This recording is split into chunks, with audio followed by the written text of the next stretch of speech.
Dear students, at the outset let me welcome you all to the UGC e-Pathshala project. I am Aftab Alam, Professor of International Relations at Aligarh Muslim University, Aligarh. This module will offer a comprehensive introduction to the protection of minority rights under international law.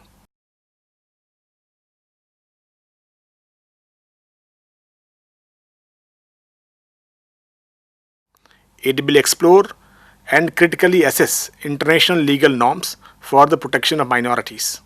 It will also provide an introduction to conceptual and theoretical issues like definitional dilemma and justifications of minority rights under international law.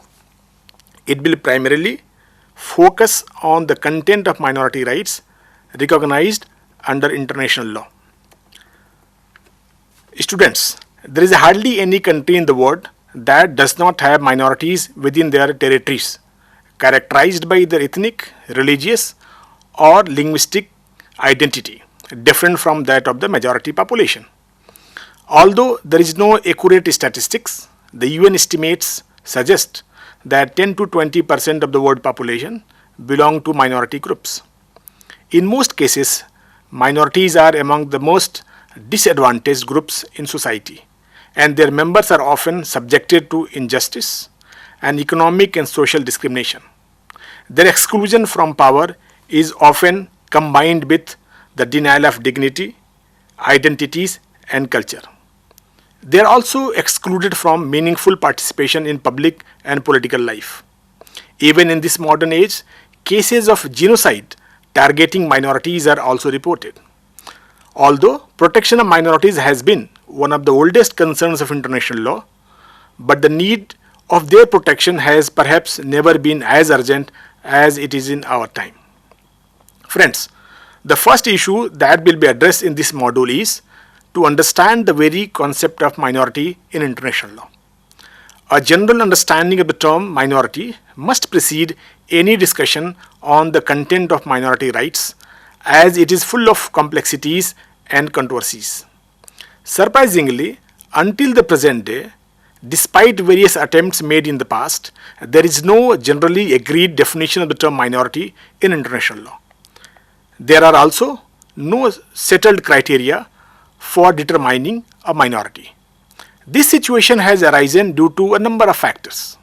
There are strong conceptual differences, and states often hold extremely politicized and uncompromising standpoints. The difficulty is also because of its inherent ambiguous nature. It is often claimed that each and every individual in one form or other belongs to a minority.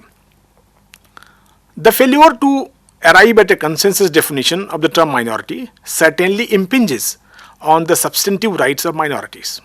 States attempting to deny minorities their rights often take advantage of definitional difficulties. The lack of definition gives states an excuse to refuse the existence of minorities in their own territories in many cases. This is also problematical from the point of view of law, since it raises fundamental question about to whom the convention applies. One cannot certainly accord rights to the wholly nebulous concepts. Interestingly, however, the absence of a general definition of the term minority has not much weighed down the standard setting process within the United Nations or at the European level. In view of the legal significance, numerous attempts have been made over the years at different international forums to clarify the essence of the term minority. One of the first official attempts to define term minority was undertaken by the Permanent Court of International Justice in its advisory opinion in connection with the immigration of Greco-Bulgarian communities.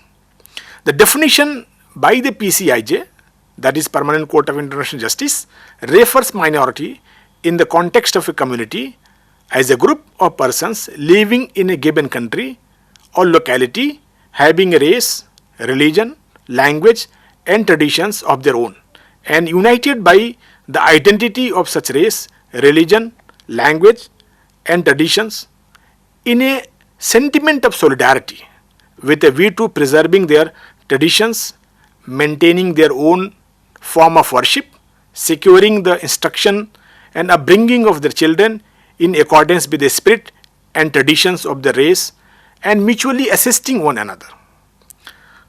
The PCIJ definition employs two tests to determine minority status. The first, the objective test, that is, the existence of facts like race, religion, language and tradition. Second, the subjective test, the sentiment of solidarity and the desire to preserve traditions. The PCIJ elaboration of the term minority did not contain a single reference to numerical factor, a requirement of non-dominance or a nationality requirement. The most extensively cited definition of minority is probably that proposed by Francis Captorti, who had carried out the even most prestigious study on the question of minority. He defined minority as a group which is numerically inferior to the rest of population of a state and in a non-dominant position, whose members possesses ethnic, religious or linguistic characteristics which differ from those of the rest of the population, and who, if only implicitly, maintain a sense of solidarity directed towards preserving their culture, traditions, religion or language. Another important attempts were made by Julius Dessange, who defined minority as a group of citizens of a state constituting a numerical minority and in a non-dominant position in that state, endowed with ethnic, religious or linguistic characteristics which differ from those of the majority of the population, having a sense of solidarity with another, motivated if only implicitly by a collective will to survive, and whose aim is to achieve equality with the majority in fact and law. There was nothing novel in the definition of minorities provided by Dessange. In the absence of a clearly formulated definition, however, one can still deduce certain objective and subjective elements for a possible agreed definition based on different definitions proposed by academia and international organizations, as most of definitions have common components. Nonetheless, some of these characteristics are not without any controversy, indicating our inability to arrive at a consensus definition. There seems to be general agreement about the requirement of a numerical inferior position, political non-dominance, ethnic, religious or linguistic characteristics, which are different from the rest of the population, and the collective desire to preserve their distinct identity. These elements certainly help clarifying the essence of the concept of minority in international law. After this brief introduction about the concept of minority, we will talk about another important question as to why minority groups be accorded special rights under international law. It is a matter of fact that in most multi-ethnic societies, the majority communities tend to enjoy inherently dominant socio-economic and political position in comparison to that of the minorities, who are often excluded from the decision-making processes and power centers, endangering their collective identity and rights of their members. The non-dominant and inferior status of minorities renders them subject to discrimination at different stages by both state and private actors. The oppression and persecution of minorities are also reported in some situations. In multi-ethnic societies, according to a philosopher Kimlicka, states face a choice of pursuing either integration or accommodation while dealing with the question of minority rights. This leaves the choice of either encouraging assimilation of minority groups to the mainstream culture or allowing minority groups to preserve their distinctiveness through separate institutions. It is widely acknowledged that policy of accommodation can help preserve distinct identity of minorities. The policy of assimilation will destroy the identity and culture of minorities, leading to their exclusion from the mainstream. Pursuant to the policy of accommodation, the need of a legal framework is always emphasized to protect the distinct identities of minority groups. It is because of their vulnerability in any given society minority groups always need special status and protection to ensure that they also enjoy the same rights and protection as enjoyed by the majority. It is in the light of these facts, a consensus has arrived both at international and national levels that minority groups need special rights and protections to save them from oppression, persecution, and forceful assimilation. In some situations, special affirmative actions are also needed in their favor to achieve the real and substantial equality in the society. In minority school in Albania case, the Permanent Court of International Justice insisted on the notion of equality in fact and held that there would be no true equality between a majority and a minority if the latter were provided of its own institutions and were consequently compelled to renounce that which constitutes the very essence of its being a minority. The PCIJ in the same case stated that minority rights fall beyond purely anti-discrimination objectives.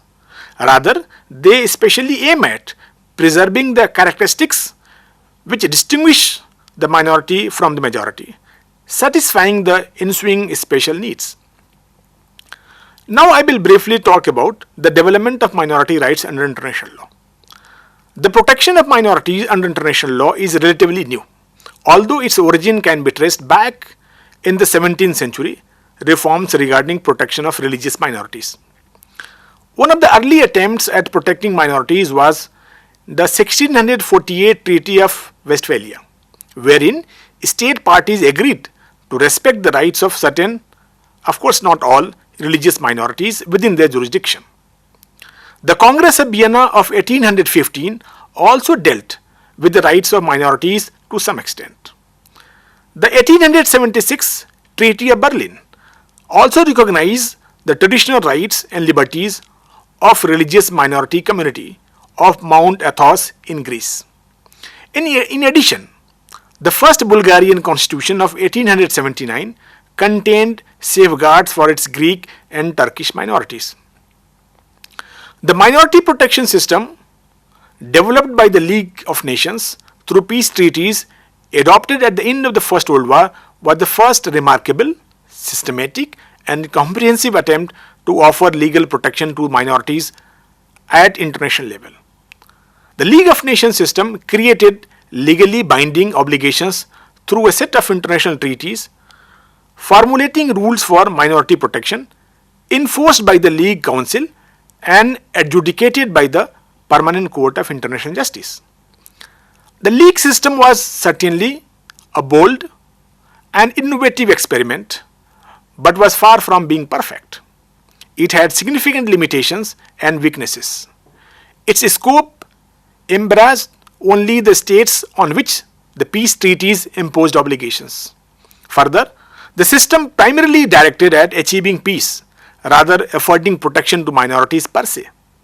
The system was discriminatory as main powers like Germany, Italy, despite considerable number of minorities within their jurisdiction, did not undertake any commitment to grant same rights to their minorities. Despite numerous shortcomings, of course, the merits in League of Nations system continue to provide inspiration even today. The United Nations succeeded the League of Nations as a new world organization immediately after the World War II. Unlike its predecessor, however, it took a completely different approach to the issue of minority rights.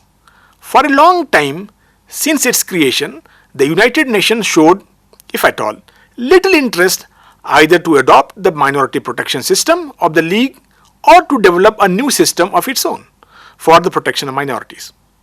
The United Nations preferred to develop a universal system of protection of human rights for all. It was argued that a broad system of human rights supported by strong prohibition on discrimination based on race, ethnicity, language or religion would be suffice to protect the legitimate interests of minorities and no special measures for them would be required.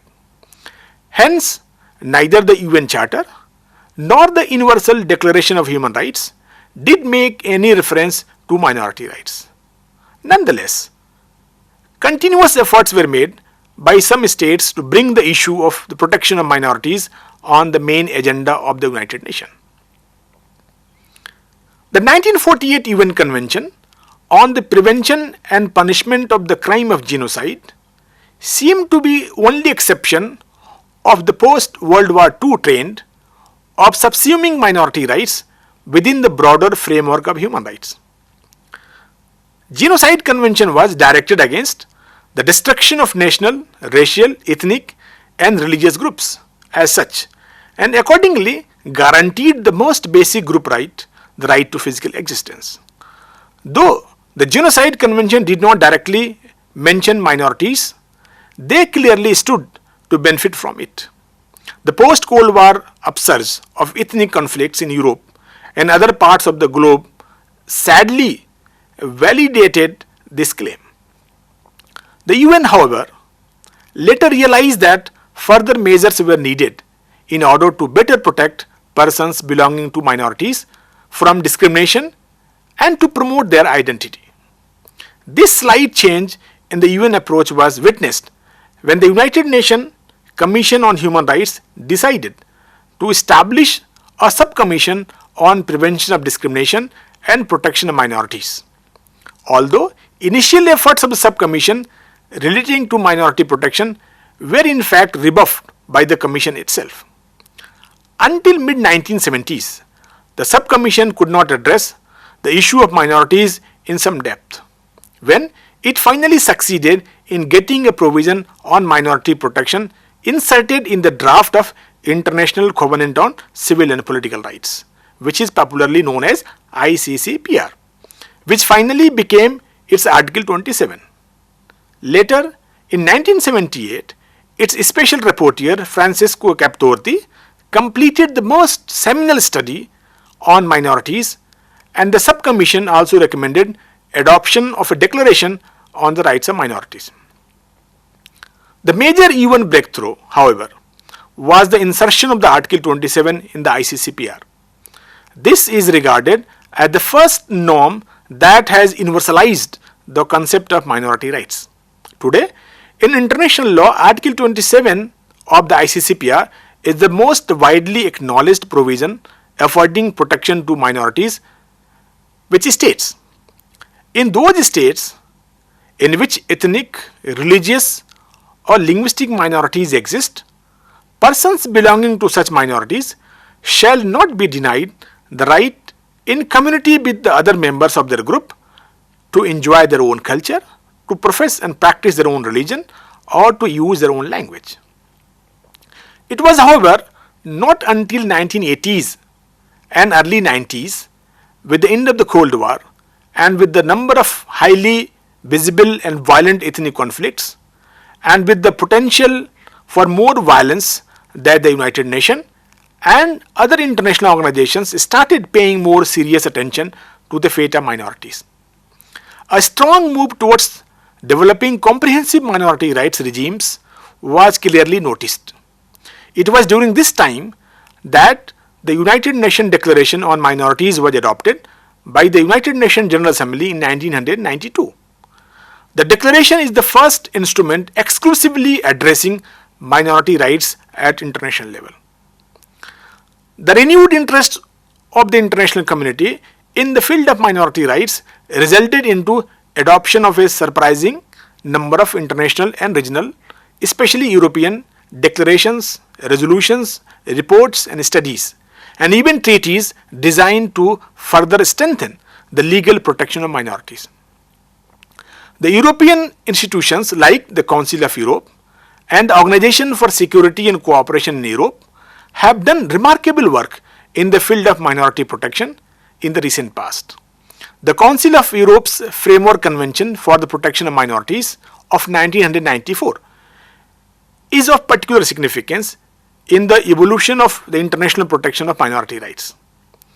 It is not only the first, but also so far the only multilateral treaty explicitly addressing minority rights in greater detail and corresponding state obligations with a monitoring system.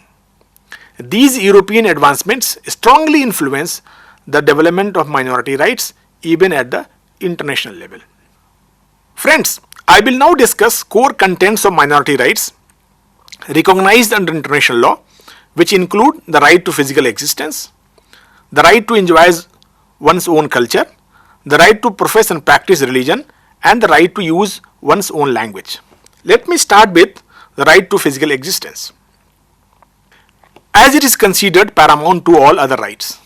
The right to existence of minorities was first recognized in the 1948 Genocide Convention, which prohibits the physical or biological destruction of national, ethnic, religious, or racial group. The convention formally recognized the right of minority groups to exist as a group by outlining such destruction. The right to existence here is viewed in terms of protection against genocide. Though no direct reference to minorities is found in the text of the Genocide Convention, they are natural beneficiary of it. It is in this context the convention is considered as an integral part of minority rights. The adoption of the 1992 UN Declaration on the Rights of Minority was yet another important development, explicitly recognizing the right to existence of minorities. The declaration obliges the states to protect the existence and identity of minorities within their respective territories. The linkage of existence with identity in the declaration is considered a positive development, as it will expand the meaning of existence also to include a cultural existence. Although the Genocide Convention speaks of physical and biological genocide, it does not recognize cultural genocide. The International Law Commission has also made it clear that in genocide the destruction in question is that of material destruction of a group, either by physical or by biological means.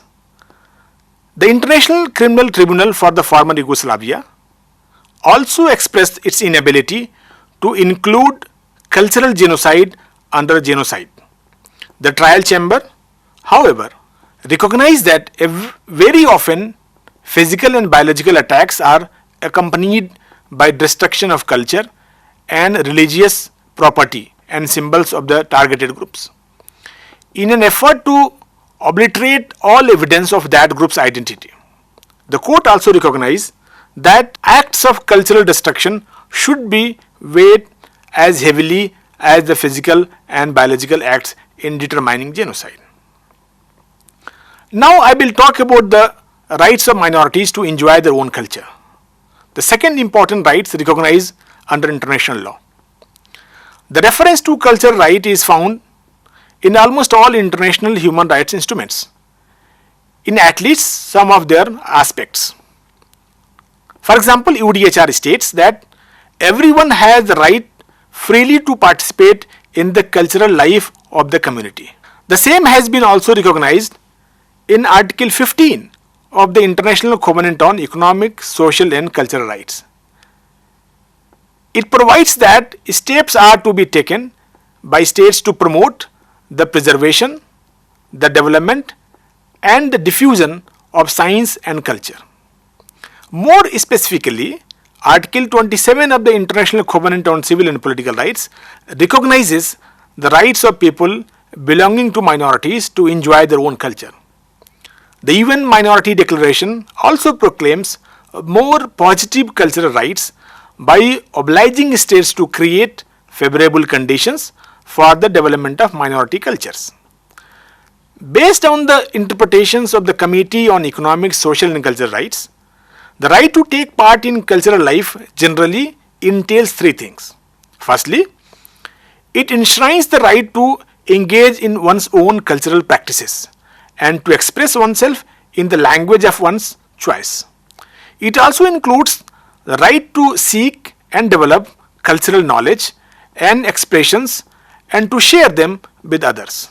Secondly, right to know and understand his or her own culture and that of others through education and information, and to receive quality education and training with due regards for cultural identity. The use of cultural resources such as language, institutions and land, water, biodiversity and also the enjoyment of benefits from the cultural heritage are also included therein. Thirdly, it entails the right to be involved in creating the spiritual, material, intellectual and emotional expressions of the community. This also includes the right to take part in the development of the community to which a person belongs. In addition to different aspects of cultural rights enumerated above, the right to education is also considered as an important requirement for the true and effective enjoyment of cultural rights. This right is particularly vital for the preservation of the identity of distinct cultural groups.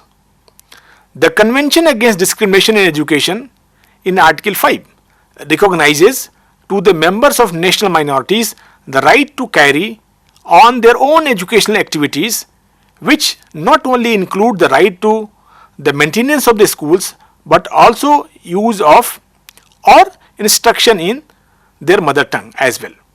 Similarly, the Committee on Economic, Social and Cultural Rights in its general comment on right to education emphasizes on securing a culturally appropriate education, especially for minorities and indigenous peoples. The cultural rights of minorities are not absolute and may not be legitimately exercised in any manner or to an extent inconsistent with other human rights recognized by the International Covenant on Civil and Political Rights. Generally, cultural practices which are inconsistent with national laws and contrary to the international standards are excluded from the ambit of cultural rights of minorities. The participation in any activity which is detrimental to the sovereignty and security of the country is also not permissible. Thus, minority rights mainly aims at protecting minority groups from cultural assimilation into the dominant cultures and securing minimum conditions required for the preservation of the cultural identity of minorities. Let me now throw some lights on the rights of minorities to profess and practice their religion. The contemporary response to religious intolerance and persecution has mainly been in recognizing democratic principles of religious freedom, granting every individual citizen the right to adopt his or her own religious beliefs without fear of government and neutrality of governments on religious issues. The Universal Declaration of the Human Rights in Article 18 recognizes that everyone shall have the right to freedom of thought, conscience and religion. This right generally include the freedom to change his religion or belief and freedom either alone or in community with others and in public or private to manifest his religion or belief in teaching, practice, worship and observance. Similarly, Article 18 of the International Covenant on Civil and Political Rights also guarantees the same rights listed in Article 18 of the UDHR. It, however, further adds the right of parents to ensure the religious and moral education for their children in conformity with their own convictions. Although International Covenant on Civil and Political Rights does not explicitly refer to the right to change one's religion, experts interpret the provision as fully recognizing the same as proclaimed by the UDHR. Article 27, in the specific context of minorities, protects their member from being denied the right to profess and practice their own religion. Moreover, for the purpose of the covenant, the religion is interpreted in broader sense so as to encompass both theistic and non-theistic religions as well as rare and virtually unknown faiths. For all practical purposes, the religious rights set forth in Article 27 for minorities has probably been subsumed into the similar guarantees included in the covenant and other human rights instruments. The 1981 UN Declaration on the elimination of all forms of intolerance and of discrimination based on religion or belief provides a comprehensive catalogue of religious rights in its Article 6, which include the right to have a religion or belief of his choice and manifest the same in worship, observance, practice and teaching. To worship or assemble in connection with the religion or and to establish and maintain places for these purposes. to make, acquire and use to an educate extent the necessary articles and materials related to the rites or customs of a religion or belief. To write, issue and disseminate relevant publications in these areas. To teach a religion or belief in places suitable for these purposes. To observe days of rest and to celebrate holidays and ceremonies in accordance with the precepts of one's own religion or belief. And to establish and maintain communications with individuals and communities in matters of religion and belief at the national and international levels. The 1981 Declaration reflects our general understanding on religious rights. In the end, I will discuss linguistic rights of minorities. A major aspect of minority rights has been the right of minority groups to use their own language. In many states, they speak languages different from that of the dominant group and often face difficulties in using their language in public sphere. In this regard, Article 27 of the International Covenant on Civil and Political Rights is of great importance. It provides that individuals belonging to a linguistic minority may use their language amongst themselves and that the state must not seek to restrict their affairs because of their status as a linguistic minority. For instance, minorities are allowed to maintain their schools imparting instruction in their own languages, although a government is not obliged to financially support such schools. More explicit provisions on linguistic minorities are contained in the 1992 UN Declaration on Minorities. It encourages states to adopt appropriate legislative and other measures to protect and promote the linguistic identity of minorities. For example, Article 4 obliges states to create favorable conditions to enable persons belonging to minorities not only to express their characteristics but also develop their culture, language, religion, tradition and customs. It further provides that the state should take appropriate measures so that wherever possible, persons belonging to minorities have adequate opportunities to learn their mother tongue or to have instruction in their mother tongue. It also obliges states to promote the learning about history, tradition, language and culture of the minorities. The European instruments specify linguistic rights of minorities in greater details and significantly raise the standards of protection, particularly in areas where international instruments are extremely deficient. As the first international legal instrument devoted to the protection of minority language, the 1992 European Charter for Regional or Minority Languages has impressive achievements.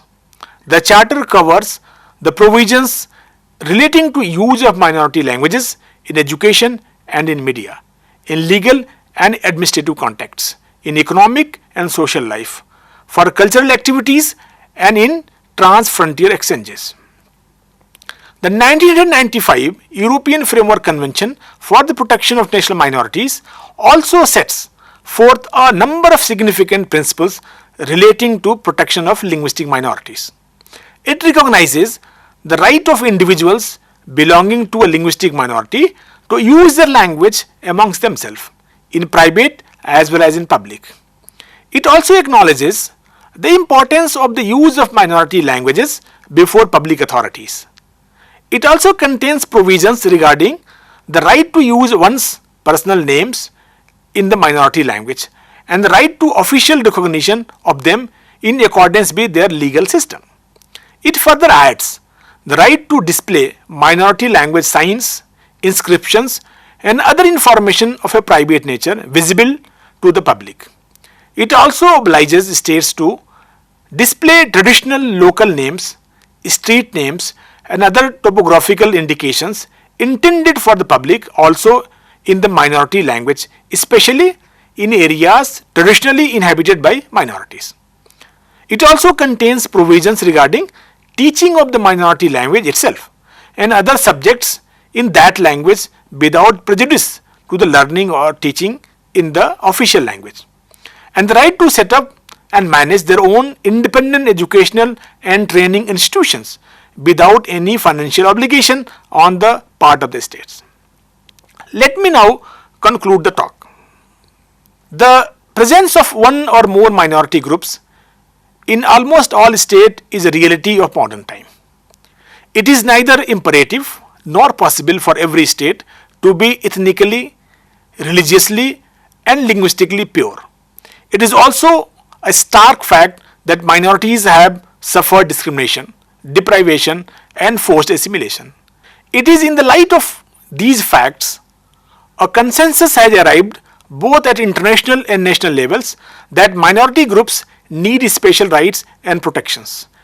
It is now clearly recognized that mere observance of equality, rights, and prohibition of discrimination may not be sufficient for an adequate protection of minorities and to address their concerns. Therefore, states are required to take special measures to preserve the existence and identity of minorities.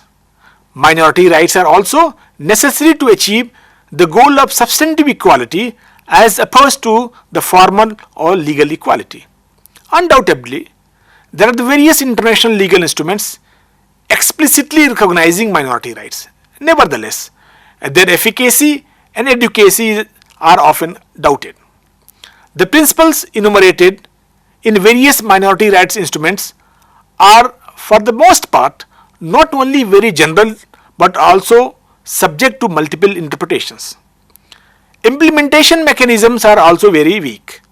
Minority rights provisions are mostly couched in rather vague language, leaving state parties a considerable amount of discretion in interpretation and implementation. The reluctance to recognize minority groups as holder of rights further weaken the situation. The international community has made significant strides in articulating minority rights. What is now required is to ensure that political and legal commitments accepted by states for their minorities are effectively monitored and enforced in good faith. This is also an essential condition for greater stability and peace within and across state borders. Thank you.